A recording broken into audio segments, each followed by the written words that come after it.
Hello everyone, I'm Brian. Today I'm going to be reacting to two videos because they're kind of short, and the first one's going to be, why does God make us suffer? Well, I don't believe in any deities or anything, but even at the same time, the answer that I think it said Guru made about Brahma, the creator of our universe.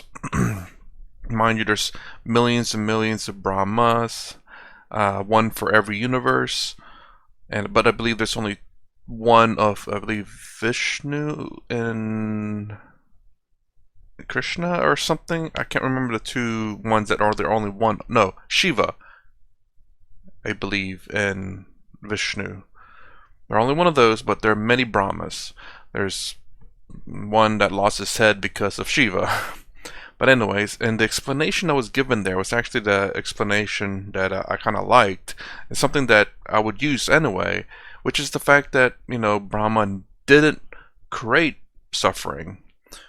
He gave people, or Brahma gave people free will to do what they please. And in turn, what they please was creating suffering. So, and that's the reason why in one of the universe, I think Brahma had the fourth head cut off, if I remember correctly from the story. But anyways, why do we suffer? I don't know how to... I mean, other than the fact that we create our own suffering, and the fact that I guess we have so much attachment to the physical world, to things. And this, again, something I learned from Buddhism in my world religions class, and that's what started the initial start of my path. And then being requested to watch certain videos like this push me further into the path. Suffering is a tax we pay for having a human body. Why do we suffer when God chose us to have that body? You see, this issue of suffering and why should we suffer if there's a God behind it continues to bother philosophers and theologians, and they've not really come up with a proper answer. They can't. Because if they say this God is almighty and good, then why should He make us go through this process of evolution where we struggle and go through all this process of paying a tax for our body? That's what suffering is. The answer is this: if you think of God like a personality, like a person saying, hello, I'm going to set you off, then we are in trouble. If you think of God as a principle, not a person you can blame, but as a principle that's unfolding in this unusual manner or this weird manner, then you are reasonably safe because you can't hold Him to task. And the example I've given, just show you. When you think of God as a principle, then some of these questions can be answered in a better way. I'll just show you an example. You see, we know that the reason why we are able to live on this earth is because force of gravity holds us down. Otherwise we'll float away into sky, in the space. And you can't grow plants, you can't eat, you can't live at all. So we may decide that, look, we don't believe in God and religion and all that, but we believe in gravity. So we are now going to say, this is called the God of gravity, Lord Gravity. And we build a temple, of course, of Lord of Gravity because holding us down, allowing us to survive. Marvelous idea, isn't it? And things go well, and we are bowing down to Lord Gravity. We go in the temple, take a coconut, say, gravity, because of you, we are able to stay. So far, so good. Then you take your friend for a walk near a mountainous area, and a huge piece of rocks comes rolling down the hill and kills your friend. So you'll immediately put up your hand and say, what happened? You run to the temple of gravity and say, oh Lord Gravity, what have you done? And Lord Gravity will just shrug his shoulder. This is how the cookie crumbles. The thing that is holding you down is the other thing that's going to bring the rock down on your face. You can't have it both ways. So you see, when you think of God like a principle, you can't blame Him. See the reason why? So the deeper idea of why there is this suffering, or why should you pay a tax for having a body, is answered when you think of God as a person. Why did He create this universe in this particular fashion? The God is tricky, He shudders. But when you think of God as Brahman, as a principle that unfolds and becomes like this, and the process is very crude and cruel, in the sense that animal kingdom you see tremendous atrocity, tremendous violence. So it is like this. So you can't say now, you see, as you couldn't blame Lord Gravity, say this is how the cookie crumbles. In the same way, say this is how Brahman unfolds. This is how Brahman manifests. It becomes violent and vicious in the animal kingdom. And even in the human kingdom, it appears as this thing. Let me also touch on something important, why this issue of tax for the body is a good way of explaining. You see, really when you analyze a physical suffering, suppose you put your finger in the fire and you go, ouch, you scream. It's not because you're an evil monster and law of karma is catching up with you. It is simply your own self-defense mechanism trying to warn you that if you want to continue to live in this body, then pull your finger out. Otherwise you burn your finger and your hand and you'll be in trouble. So when you get pangs of hunger, just as we had half an hour ago, we get pangs of hunger. It's not some evil monster. It is basically our own body saying that, look, if you want to survive, do you want to survive or want to die? No, I want to survive. Then you better put some food in your system. And the only way this body can signal to me is by being nasty, rough. Suppose the body gave me nice, sweet feeling when I was hungry. I'll not eat. I'll just sit around and die. So it has to be sharp. It has to be painful for us to take action. So it is nothing but your self-defense mechanism trying to warn you, trying to make sure that you continue to survive in the body. It's kind of weird that they put it that way. It's like the only way the body to tell you is like whether there's something good or bad. It's either pain or pleasure, and that's it. It's like, eat this, it hurts. Why does this food hurt? Oh, it's hot pepper. Got it. One of the hottest in the planet. Like, okay, so you're telling me the way it came in is the way it's coming out. All right, so it's double the pain, not double the pleasure. Yeah, it's kind of interesting that, you know, our body just says only two ways of communicating with us: pain or pleasure. That's it. Never thought about it that way. I don't. Is there anything like I didn't feel any which way about it. Wasn't pleasant. Wasn't painful.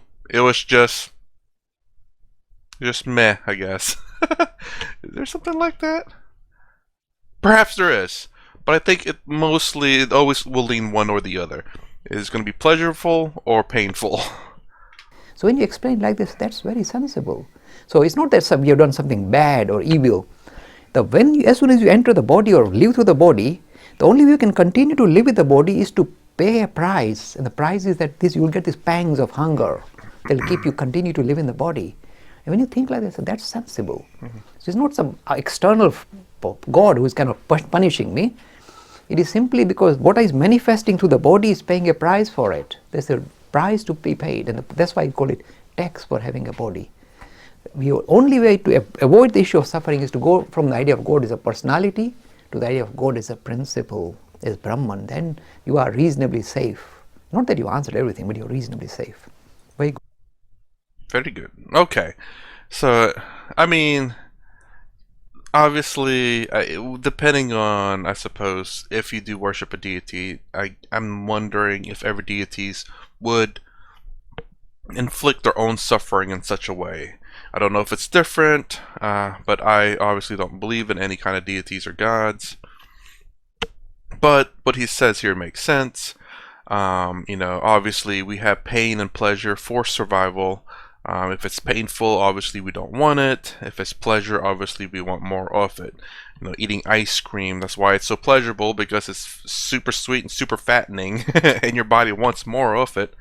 And from what I remember from, I guess, some videos on YouTube, is that our bodies have yet to adapt to our new lifestyle.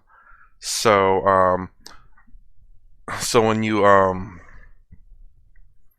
you eat, your body's constantly saying, oh, I don't know when's the next time I'm going to eat, so let's just keep eating and eating and eating so that we can store all this food for the time whenever we can't eat.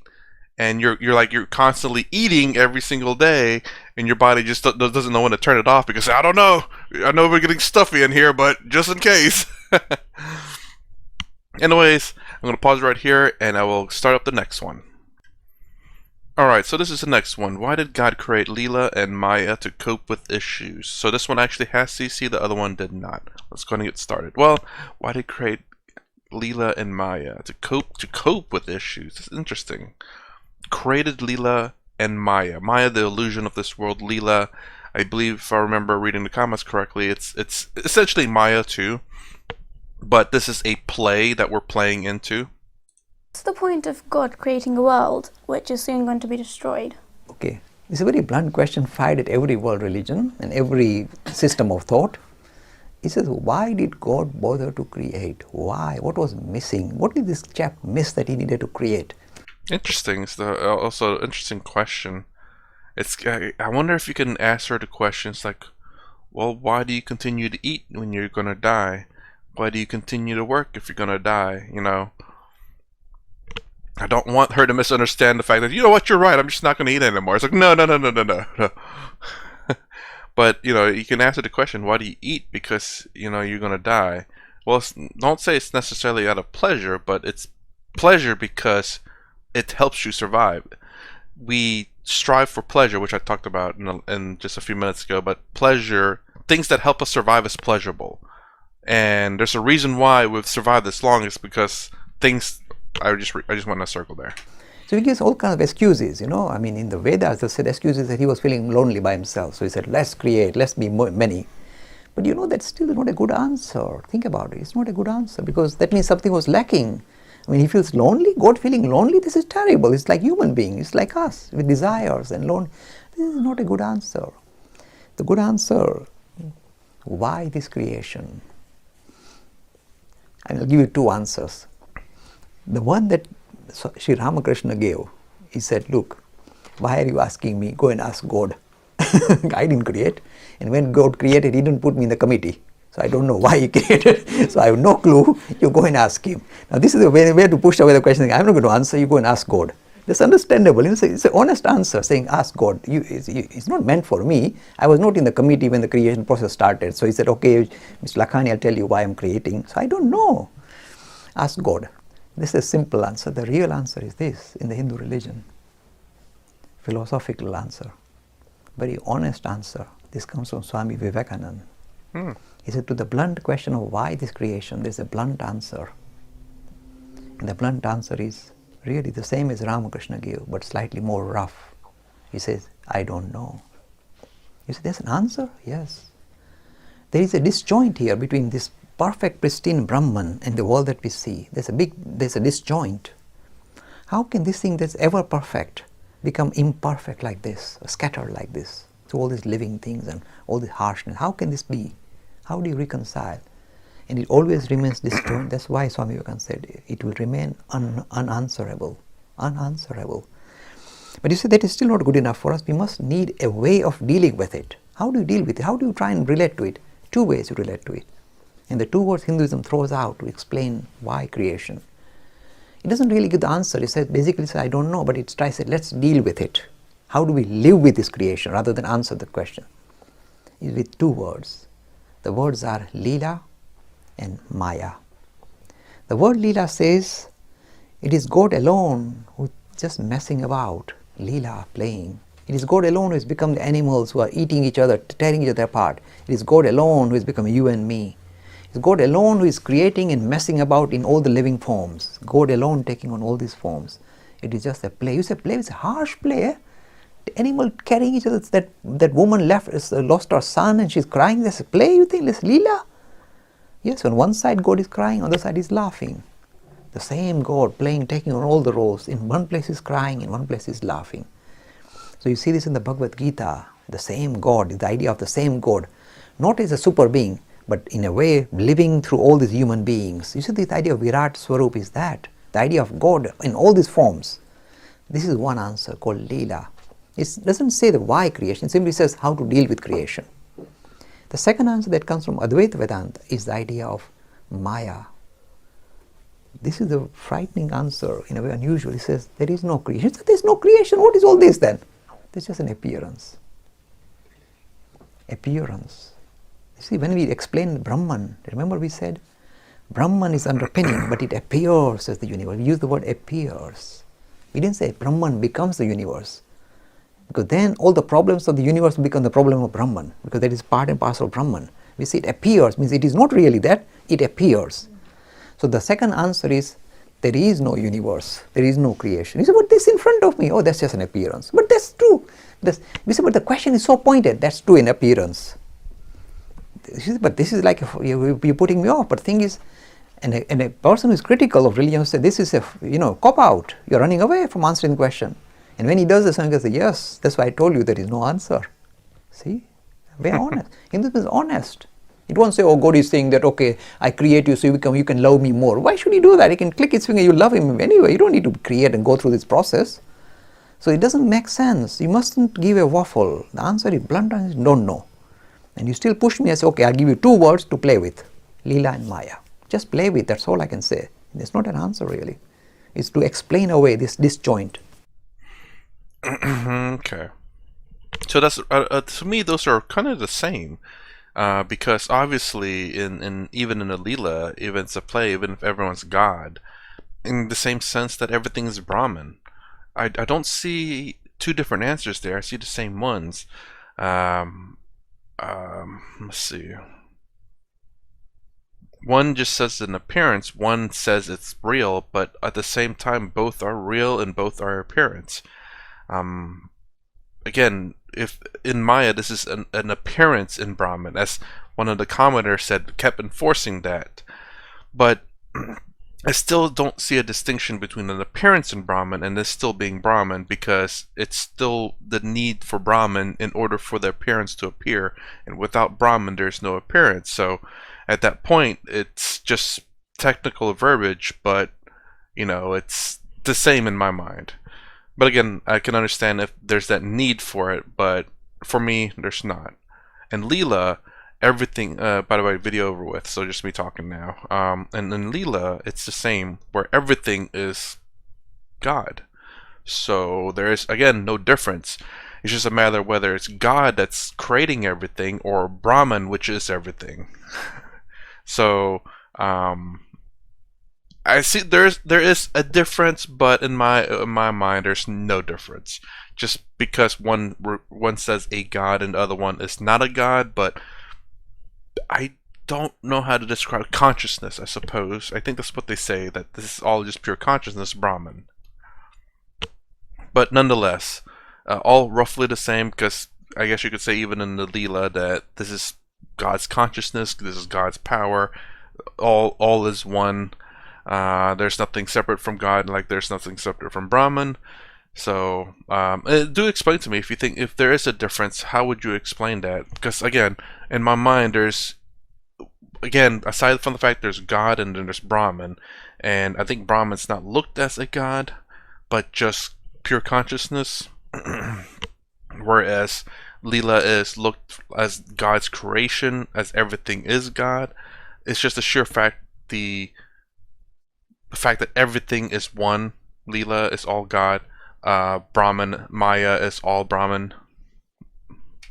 Same story told different ways, in my opinion. But again, if there's something that you heard that would say that no, Leela and Maya are different in this way, let me know. I'm curious, but as far as I can think of, it's the same. Anyways, that's my reaction to these two videos. If you like my content, please consider subscribing, thumbs up, thumbs down below. Thanks for watching. I'll see you in the next vid.